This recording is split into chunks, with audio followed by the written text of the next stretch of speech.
చిత్తూరు జిల్లా పలమనేరు పట్టణంలో వీర సైనికులకు బాసటగా పహల్గాం ఉగ్రదాడికి ధీటుగా మన సైనికులు ఆపరేషన్ సింధూర్ను విజయవంతం చేసిన వీర జవాన్లకు మద్దతుగా పార్టీలకు అతీతంగా నిర్వహించి తలపెట్టిన తిరంగా ర్యాలీ కార్యక్రమంలో పలమనేరు శాసనసభ్యులు అమర్నాథ్ రెడ్డి గారి సతీమణి శ్రీమతి రేణుకారెడ్డి పాల్గొననున్నారు.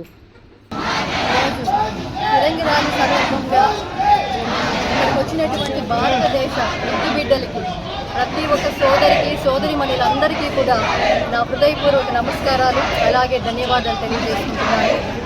ఈరోజు ఇక్కడ రావడము, ఇంతమంది అశేష జనము ఇక్కడ పాల్గొనడము అనే కారణాలు ఉన్నాయి. ఆపరేషన్ సింధూర్ ఘన విజయం సాధించడంతో ప్రతి ఒక్కరూ దేశవ్యాప్తంగా ఈ ర్యాలీని అతి ఘనంగా జరుపుకోవడం మనం చూస్తూనే ఉన్నాము. దీనికి వెనక కారణాలు చిన్నపిల్లల నుంచి కూడా అందరికీ కూడా తెలుసు. ఇక్కడ వచ్చినటువంటి అశేష జనంలో భాషా భేదం లేదు, వయసుతో తారతమ్యం లేదు, మతము లేదు, కులము లేదు, ఏది కూడా సంబంధం లేకుండా ఇక్కడ పాల్గొనడం జరిగింది. కాబట్టి మనం ఎంత ఐకమత్యంగా ఉన్నామో ప్రతీకగా అందరికీ ఇచ్చాము. మేము ఈరోజు మన భారతదేశం యొక్క ప్రత్యేకత యూనిటీ ఇన్ డైవర్సిటీ. ఈరోజు ఇది కనిపిస్తోంది ప్రతి ఒక్కరిలోన. ఎందుకంటే ఏప్రిల్ 22వ తారీఖున జరిగినటువంటి దుస్సంఘటన ప్రతి ఒక్కరికి కూడా తెలిసింది. ఈ రోజుకి కూడా మన భారతదేశ పౌరులందరికీ కూడా అది తలుచుకుంటే రక్తం ఉడుకుతుంది.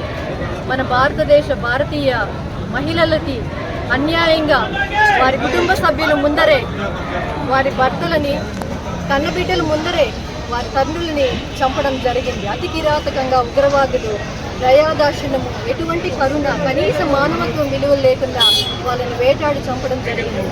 దానికి ప్రతిచర్యగానే ఈరోజు మన ప్రధానమంత్రి మోడీ గారి ఆధ్వర్యంలో మన వీర సైనికులు ఈరోజు అతి ధైర్య సాహసాలు చూపించి వారిని మట్టి గర్పించడం చేశారు. ఆ మట్టి గర్పించడంలో కూడా మన విలువలని మన మరవలేదు. అదే మన భారతదేశ ప్రత్యేకత. ఎక్కడ కూడా అమాయక ప్రజల్ని బనికొనకుండా కేవలం ఉగ్రవాద యొక్క స్థావరాలను ఉగ్రవాదులను మాత్రమే మట్టి గర్పించడం జరిగింది. అదే మన భారతదేశం యొక్క ధర్మం వైపు ఎప్పుడు నిలవడం చేతే ప్రతి ఒక్క దేశము, ఇతర దేశాలన్నీ కూడా మనకు సపోర్టుగా నిలవడం జరిగింది. ఈరోజు దీనికి కారణమైనటువంటి వీర సైనికులు కానివ్వండి, ఈ ఆపరేషన్లో చనిపోయినటువంటి అమరవీరులు కానీ మనం సెల్యూట్ చేయడం అవసరం ఎంతైనా ఉంది. అంతేకాకుండా వాళ్ళ కుటుంబాలకి మన సాయం చేయవు కూడా అది మన ధర్మం అని మీకు అందరికీ కూడా తెలియజేసుకుంటున్నాను. అలాగే ఈరోజు హనుమాన్ జయంతి. ఈ సందర్భంగా ప్రతి ఒక్కరికి తెలుసు మన యొక్క భగవంతునికి, హనుమాన్కి సింధూరము చాలా ముఖ్యమైన రోజు. ఆయన చాలా ప్రీతిపరమైనది. అటువంటి సింధూరాన్ని మన భారతీయ ఆడపడుచులకి 22వ తేదీ తుడిచివేయడం జరిగింది.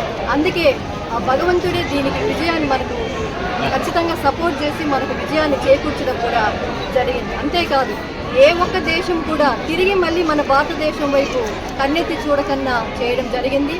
ఈ యొక్క ఆపరేషన్లో ఒక పురుషులతో పాటు 2 మహిళలు కూడా కీలక పాత్ర వహించడం మనకు అందరికీ కూడా తెలిసిన విషయమే. ఇది ప్రతి ఒక్క మహిళకి స్ఫూర్తిదాయకము. ముఖ్యంగా యువతులకు అందరికీ కూడా ఇది స్ఫూర్తిదాయకంగా తీసుకొని వారి యొక్క ధైర్య సాహసాలను ప్రశంసించవలసిన సమయం. అలాగే వారి యొక్క సహాయాన్ని మరవకుండా ఈరోజు మనం వారికి దేశభక్తిని చాటుకోవడం మన యొక్క విధి అన్నమాట. ఈరోజు రెపరెపలాడుతున్న ఈ జెండా మరింత పైకి ఎగరేసి మన భారతదేశం యొక్క ఐకమత్యాన్ని, అలాగే మన భారతదేశం యొక్క ఐడెంటిటీని, మన భారతదేశం యొక్క ధైర్య సాహసాల్ని, మన వీర సైనికుల యొక్క ధైర్య సాహసాలకి ప్రతీకగా అందరికీ కూడా ప్రతి ఒక్కరూ చూసేట్లుగా పైకెత్తి ఎగరవేసి అందరూ కూడా రెపరెపలాడించాలని నేను కోరుకుంటా ఉన్నాను. ఈ అవకాశం నాకు ఇచ్చినటువంటి ప్రతి ఒక్కరికి కూడా ధన్యవాదాలు. వందే మాతరం, వందే మాతరం.